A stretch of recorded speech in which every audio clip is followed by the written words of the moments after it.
하나님의 말씀은 요한복음 5장 30절에서 38절 말씀입니다.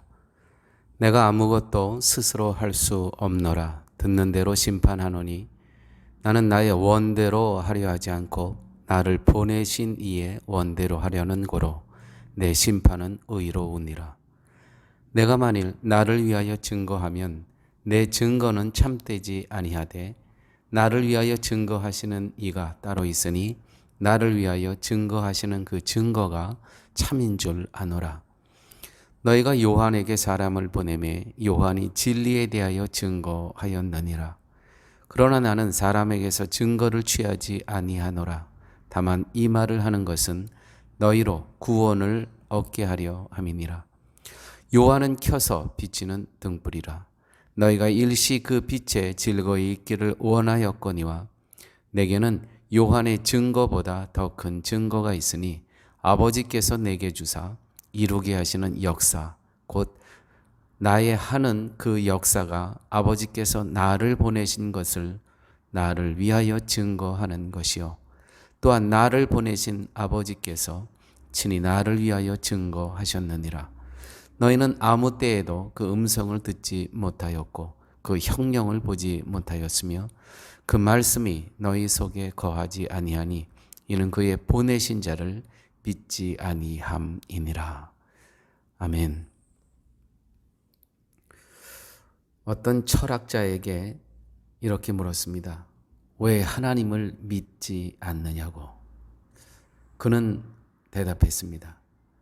증거가 없다고. 증거. 이렇게 대답한 철학자가 러셀, 영국인이죠. 평화주의 운동과 저수 활동으로 1950년 노벨 문학상을 수상한 사람입니다. 성령의 도우심이 없는 자는 그리스도께서 하나님의 아들 되심, 하나님이심을 증거를 찾을 수가 없습니다. 이 증거를 보게 하는 것이 성령의 도우심입니다. 성도에게는 이 증거가 무궁무진합니다. 예수 그리스도를 믿을 수밖에 없는 빼도 박도 못하는 증거가 그리스도인들에게는 무궁무진합니다. 왜요? 성령의 도우심이 있다는 것이죠.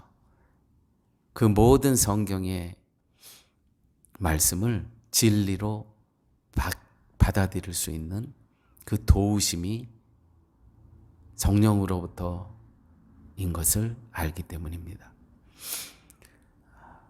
오늘 본문에 요한의 증거에 대해서 기록합니다. 너희가 요한에게 사람을 보내매 요한이 진리에 대하여 증거하였느니라. 이 진리가 바로 그리스도에 대해서 요한이 증거했다는 것입니다. 즉 요한의 말보다 더 큰 증거가 있으니 그것이 바로 아버지께서 예수님에게 이루시는 역사. 예수님이 하시는 그 역사가 바로 그 증거라는 겁니다. 하나님이 살아계신 증거. 아버지께서 이루시는 역사가 무엇입니까?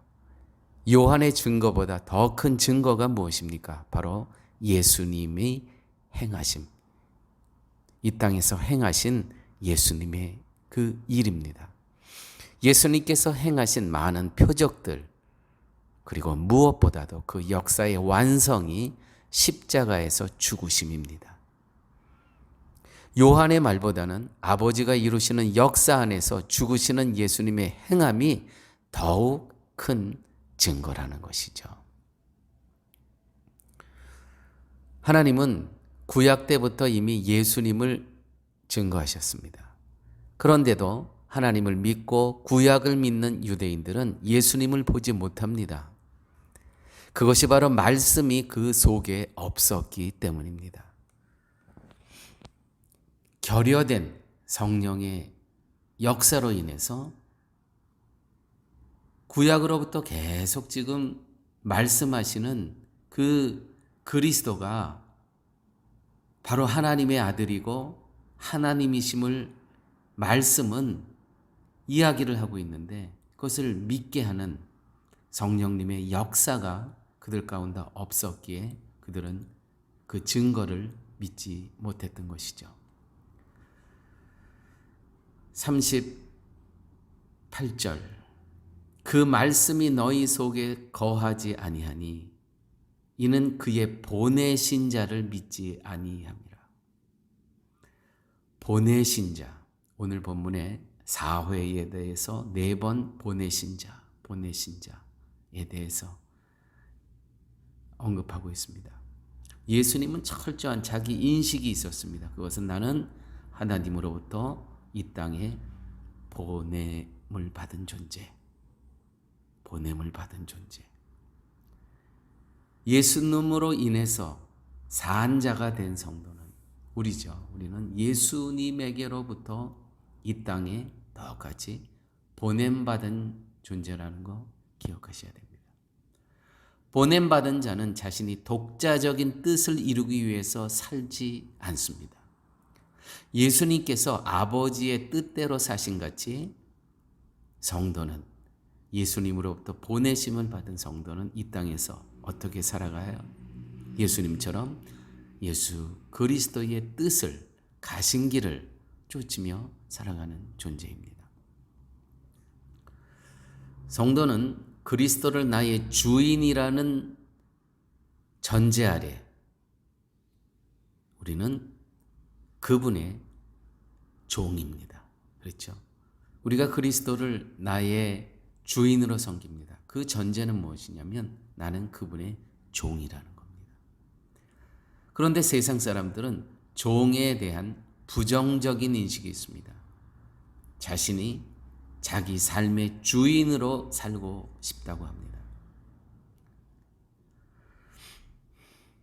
그러나 그리스도에 대한 좀 더 깊은 성찰이 있다면 그분은 자유 자체이심을 우리는 알게 됩니다. 그분은 그의 뜻대로 삼위의 하나님은 그 뜻대로 우주를 창조하셨고 사람을 창조하셨습니다. 그분의 형상대로 자유함 속에서 삼위 하나님의 자유함 속에서 그 자유 자체이신 분의 나는 그분의 종이라는 거예요.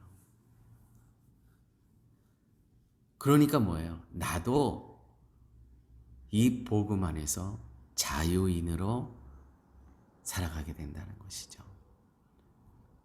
얼마나 감사합니까? 빼도 박도 못하는 이 증거. 오늘 본문 속에 증거라는 단어가 11번 나옵니다. 11번. 이 증거는 무슨 증거를 이야기합니까? 예수는 그리스도신데 이 땅을 구원할 자인데 나는 하나님으로부터 보내심을 받은 자라는 것이죠. 어떤 종속의 의미가 아니고 삼위 하나님 그분의 자유함 속에서 결정된 보내심을 받은 존재라는 겁니다. 그 그리스도가 나의 주인이시고 나는 그분의 종이며 이 땅을 살아간다는 것이죠. 그러니까 우리는 이 땅에 복음 안에서의 자유인으로 살아간다는 것입니다. 아버지 하나님 감사합니다. 세상에 아무리 많은 지성이 있더라도 성령의 도우심이 없다면 성경에서 말씀하는 모든 진리를 깨달을 수 없다는 것을 알게 하여 주심을 감사합니다. 아버지 하나님, 그리스도가 하나님의 아들이고 하나님이심을 빼도 박도 못하는 친히 하나님의 증거로 깨달을 수 있는 이 기쁨과 감사와 자유. 아버지 하나님, 저희도 그리스도처럼 이 땅에서 복음 안에서 자유함을 누리며 살아갈 수 있는 저희들 되게 하여 주옵소서. 예수님 이름으로 기도드렸습니다. 아멘.